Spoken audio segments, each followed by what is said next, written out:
നിങ്ങൾ കിടന്ന് ഉറങ്ങുന്ന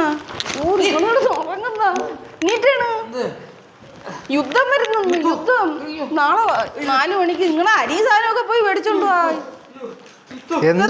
എന്തോന്ന് വേണം? ഇത് എന്തോ യുദ്ധോ?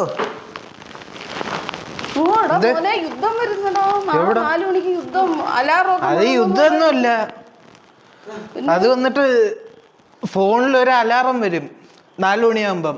നമുക്ക് മുമ്പ് ഒരു ഉച്ചയപ്പോ വന്നില്ലായിരുന്നാ ഇങ്ങനെ ഫോണൊക്കെ വരച്ചോണ്ടിരുന്ന്, അതേപോലത്തെ സാധന. യുദ്ധമൊന്നുമല്ല ഇത്. യുദ്ധം വരുമ്പം നമ്മൾ എന്തൊക്കെ പ്രിക്കോഷൻസ് എടുക്കണമെന്ന് കാണിക്കാൻ വേണ്ടി ഒരു ട്രയല് മാത്രം.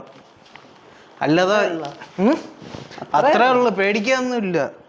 യുദ്ധം വരുമ്പോ എന്തൊക്കെ ചെയ്യണം, എങ്ങനെയൊക്കെ ഇരിക്കണം, നമ്മളെങ്ങനെ രക്ഷപ്പെടണം, യുദ്ധത്തിൽ നിന്ന് വേറെ ബോംബൊക്കെ ഇടുമ്പോൾ നമ്മളെങ്ങനെ രക്ഷപ്പെടണം, അതൊക്കെ പറയാനുള്ള ഒരു നോട്ടീസ് പത്രമാണത്. പൊതുജന ശ്രദ്ധയ്ക്ക് മെയ് 7-ാം തീയതി വൈകുന്നേരം 4 മണിക്ക് രാജ്യവ്യാപകമായി ഒരു സിവിൽ ഡിഫൻസ് മോക്ഡ്രിൽ നടത്തും.